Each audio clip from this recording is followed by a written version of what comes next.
All right, here we go. It's a brand new Flyers Daily for the 22nd of November, 2023. Flyers Daily, as always, presented by Ticketmaster. Make more memories live. Flyers back in action tonight. They'll be in New York to take on the Islanders, and we'll be looking for many chock full of Penn Medicine assists. Flyers and Penn Medicine teaming up this year for the Penn Medicine assists. For every Flyers assist this season, the Flyers and Penn Medicine will donate 30 pounds of food to local communities in need. We'll see the Islanders tonight, then the Rangers on Friday for Black Friday, and then the Islanders again on Saturday night at 7:30. We're going to hear from Scott Lawton. Had a chance to catch up with him yesterday at practice in just a moment, but let's figure out who the Islanders are, at least as of this date on the 22nd of November. They're sitting right now in the 7th spot of the Metropolitan Division, tied for the 6th spot with the Devils. They each have 17 points. They've played one more game than the Devils. In 17 games, they've got 17 points. How about this record? 6-6-5.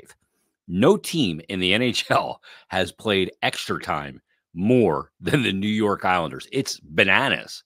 They are minus 12 in goal differential, 2-4-4 in their last 10.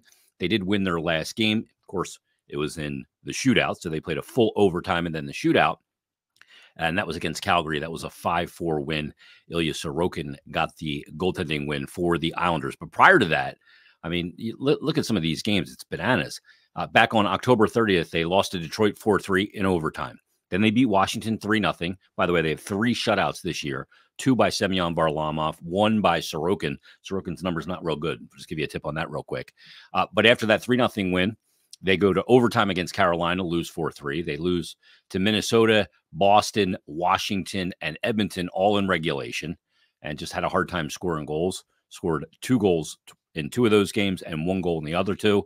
And then they go to OT 3 straight games, or at least the OT and then the shootout. They lose to Vancouver on the road, 4-3 in overtime.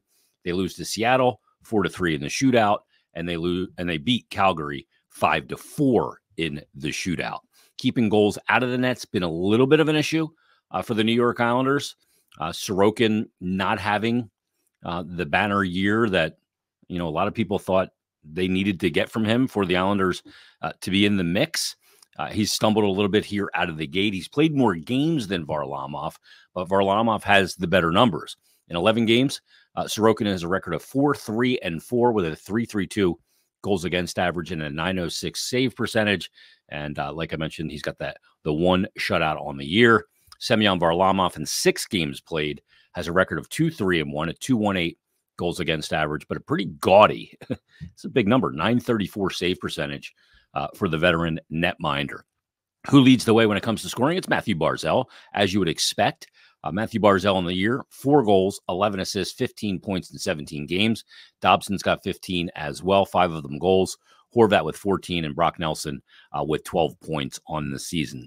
This is an Islander team you're trying to figure out. I feel like they're an in-between team. I don't know whether they're all of a sudden going to put it together and make a run with a veteran lineup, or if it's time to turn it over. We shall see what they do on the island, and Lou Lamoriello decides. But it's the Flyers and the Islanders for 2 of the next 3 games. So we'll see them coming up tonight on the road for the Philadelphia Flyers as they look to win their 6th straight game. On the Flyers, as we sit here on the 22nd, just 1 day away, tomorrow is Thanksgiving. Flyers have played 18 games. They have a record of 10-7-1, 21 points on the year, +8 in goal differential, 6-4 in their last 10. And like I said, they've won 5 straight. We'll see if they can make it 6 straight coming up tonight. Last year, they never won 5 straight. That feels like it hasn't happened in an eternity for this Flyers team. But yesterday, had a chance to head to Flyers practice. Pretty lengthy session on the ice for the boys. A lot of work being done, and they had the day off prior. So good time to get out there and get the blood moving, get a good sweat in before they headed up to New York to take on the Islanders tonight. And I had a chance to sit down with Flyers forward Scott Lawton. Flyers practice, as the Flyers wrap up practice, get ready to head out on the road for one more before the holiday. We're with Scott Lawton. Lots 5 straight. I imagine, just kind of the vibe coming to the rink every day feels pretty darn good when things are going like this. Yeah, it's been a good stretch for us. I think since San Jose, had a really good rest of the road trip there, and came back home. I think we wanted to focus on being a little bit better at home and finishing out games, and I thought we did that. Obviously, getting a lead early is crucial, and you're not chasing games and not holding on as much. So we continue to play like this. We'll win some more games, but can't get it too high. It's a long year, and just got to continue day by day to grow as a team. And I know it's cliche, but can't get too high and can't get too low. And we're in a good spot right now. Guys are feeling good, and guys are contributing. So it's been a good little stretch for us here. The San Jose game, you never want to be the team, that a team ends its skid on. But as soon as that game ends, can't do anything about it. It all of a sudden becomes about, what do we do with this going forward? What was the leadership group's message kind of after that got you guys running on this current streak? Well, it's a big road trip for us. You fly out to LA, you don't want to waste it, and we had two pretty tough challenges, and we started well in Anaheim. Had a back-to-back in LA and pretty challenging one at that. Really good team in LA, and I thought we did a really good job. They weren't on the back-to-back. Yeah, and we did a really good job of that, and then come home, not much sleep, and go back to Carolina. So guys have battled hard. We need to do it. We got a 6-game stretch here of all divisional games, and those, how important those are, and it's going to be a big stretch for our team heading into December here. Lots first period scoring. You guys lead the NHL in first period goals. You've been here a while. You know about some of the struggles in the beginnings of games for the last number of the years. What's been the difference in first period? You're getting saves, obviously, at the right time and situational play, but you're capitalizing on the chances you do get. Yeah, I think our goalies have been really good for us, letting us get settled in a couple games. Probably the first 5 minutes aren't what we wanted, but our goalies keep us in it, and then we go from there. So it's going to be crucial against the Islanders, especially in their building. They come out hard all the time. We got to match it and take it over. So it's an exciting time for us. I know a lot of young guys have contributed. We're going to need them and continue to grow. Talk about playing. When you score the first goal, you guys are 10-1. It leads the NHL.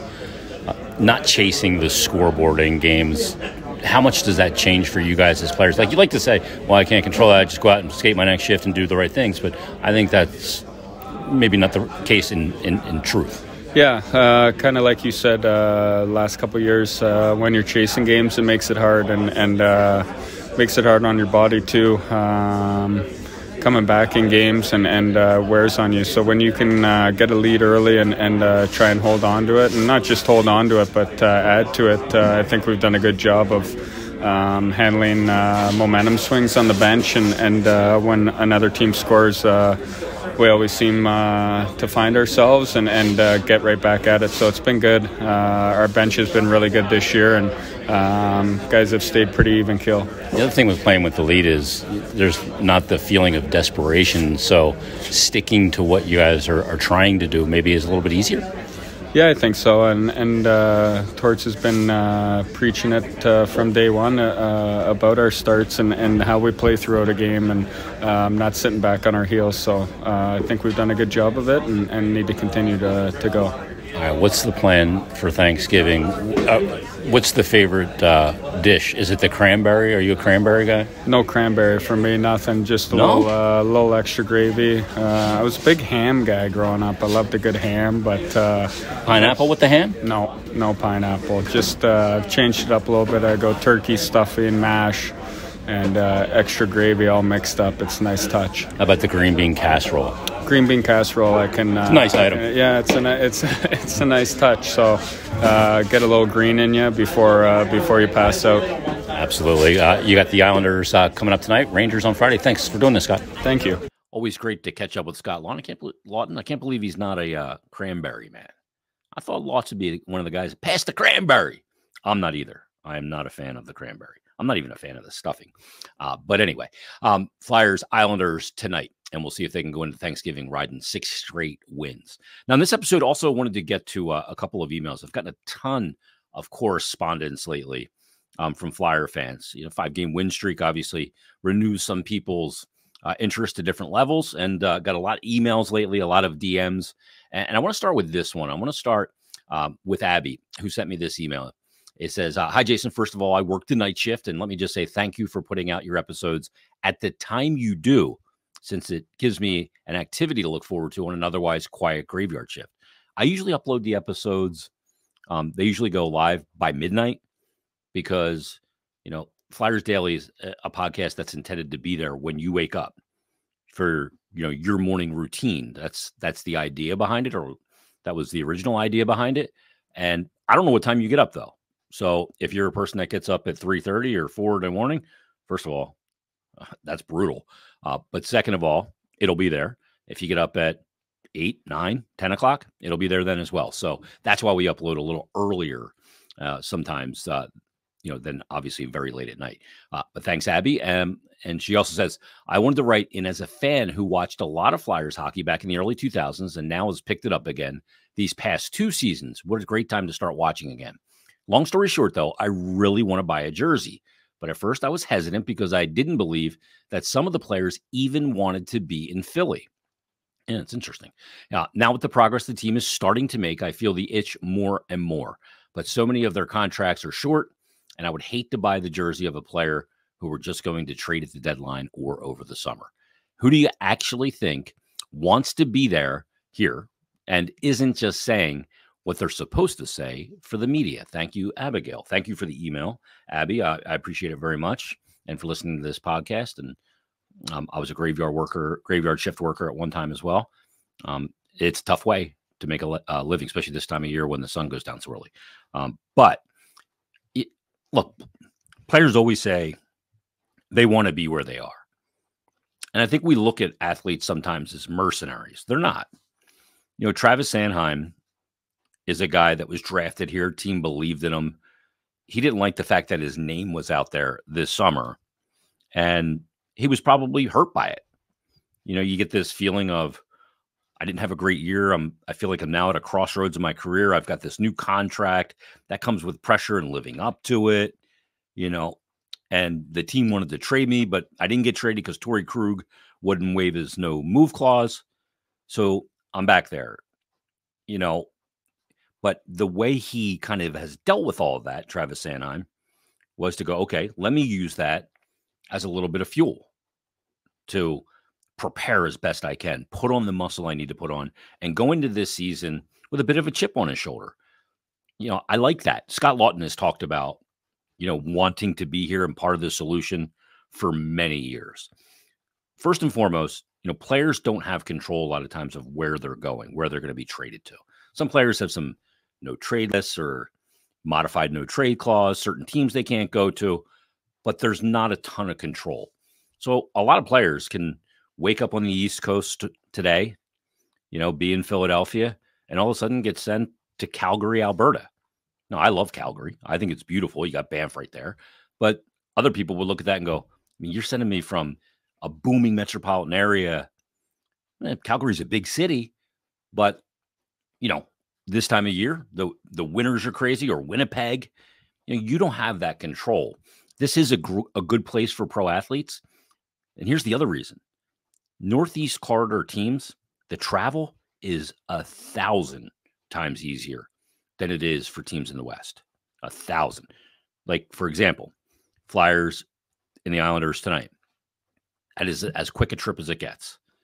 You could bus it. You can take a plane and, hey, we're at a cruising altitude. Now we're making our descent. It's that quick. You can be in Pittsburgh like that. You can be in even Raleigh like that. Florida's, an hour and 45-minute flight. You can be, obviously, all the New York, New Jersey metropolitan teams. The Devils is a bus ride. The Rangers is a train ride, and the rink's right there. It's very easy travel, and that's a big thing for players because an 82-game schedule with a lot of travel can really wear you down. I know Chris Pronger did a thread about this a while back on Twitter talking about it and said that when he played in Philadelphia, he had never slept in his own bed as much as he did when he played for the Flyers. He played obviously in Anaheim. He played for Hartford in the beginning of his career, but played in Edmonton, St. Louis. But playing in this Northeast quarter is a big thing. I think players want to be here. I know Travis Konechny's a guy that has spoken about it. There's a loyalty to the team that drafts you, and there's also a loyalty to a team that gave you opportunity. So I think players want to be here. I mean, guys I would look at, Owen Tippett, even though his contract's not done. If you want to wait till a new contract extension gets done to buy his jersey, go for it. I think he would be a good one. Travis Konechny, I think, is a good jersey to get. Travis Sanheim, that I just mentioned, is another one. I mean, you can look, Cam York is another jersey.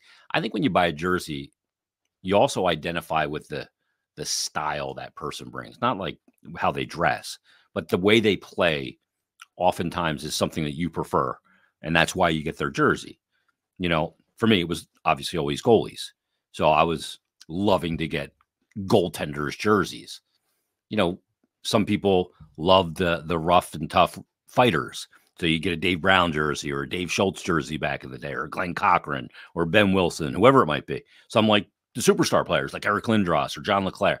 So it all depends on your personal taste, but players that are here, they do want to be here, Abby. Thanks for the email. I really appreciate it. Let's get to this next one from Kenneth. Kenneth's a doctor, and I love when we hear from high IQ people like Kenneth. Not that everybody else is low IQ, but anyway, he says, Jason, I'm a longtime Flyers fan as I hail from Cape May, New Jersey, currently live in Southwest Georgia, and I listen to Flyers Daily every day and have so for several years now, whether I agree or disagree with your assessment. However, I am glad I found the podcast. He said, I wanted to discuss Morgan Frost. This is a hot topic, obviously. He said, as currently I'm listening to Bill Meltzer state it is a, quote, double standard regarding him being scratched on Sunday versus the Blue Jackets. He said, although I feel Morgan is a good player, I disagree with you and Bill as you both continue to defend his play. You stated the other day he needs the right players to play with because of his creativity. Can he create at times? But it is extremely inconsistent and, in my opinion, shies away from physical play. At the start of the season, I think it was game 3, I said to my wife, I have yet to hear Morgan Frost name at any point in these first few games, and coincidentally, he was scratched for the next 6 or 7. He said he disappears in games and in long spurts, and I've heard you and Bill say Forster has 1 goal and maybe he should have been scratched. However, he does play both ways on the ice, has numerous chances, wins puck battles, and is still only 21. His goals will come. He said you hear his name all game, whether good or bad. That's my point with Frost. I don't care if it's good or bad. Of course, more good, but I want to hear his name as it shows he's involved.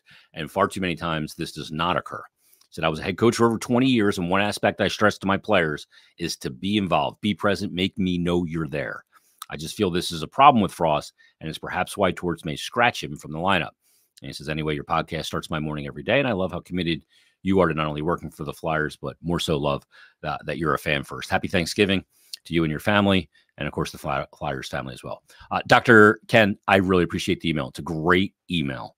And I think you're right. I think you're dead on. You know, the thing is, I've had that same feeling where I'm watching a game going, is that guy even dressed tonight? He's not involved. He's not in the middle of it. And that has been a criticism of Frost in the past, and it's a criticism of Frost now. While against Vegas on Saturday, I didn't think he had a good game. I noticed him because I noticed he made some mistakes. And obviously the penalty that he took as well in a very inopportune time. Not that there's ever an opportune time for a penalty. But you're right. He's not a physical player. I think that, look, and we don't want him to go out there and start trying to run guys and be a hitter. But you have to be willing to take on contact and initiate contact. I think at times that he needs to do that more. He is a skilled player, and I think it's important who he plays with because not everybody can play, you know, an offensive 180 IQ type of hockey. But I think he does need to be more involved. I would absolutely agree with you. And if you're going through, you know, 2 periods into a game and you haven't heard his name, it's probably because he hasn't been in the mix. You know, hasn't been omnipresent, hasn't been mentioned by the broadcasters for, you know, making things happen or being involved. A lot of times people will call that being a passenger. I'd like to see him be the driver more and be more, you know, right, you know, dictating more on the ice. Sometimes I do feel like he's a reactionary player, and I'd like to see him not be reactionary, but dictate the terms. And I think as a skill player, that's what they need to do. So we'll see where this goes for Morgan Frost. I think it's a really dicey, tough situation now because the player has been scratched 8 of the 18 games. And do you fall into that trap of, I don't have lineup security, so when I get in there, I got to make sure I don't make glaring mistakes, and now I don't take any chances.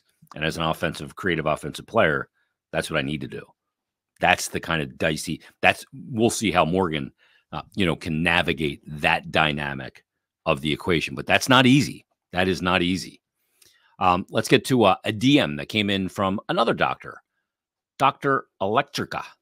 I'm not sure if that's actually a doctor or not. It's Twitter, so you never know. He says, yo, Jason, happy Thanksgiving week from Montana. Oh, man, beautiful Montana. He said, speaking of Thanksgiving, I listen to this show year-round as well as a few other hockey podcasts, and that specific term, American Thanksgiving, is used quite frequently as a measuring tool to determine who a team is or how to encapsulate the identity of an NHL team at a season's quarter mark. He said, so I guess we're at the literal crossroads.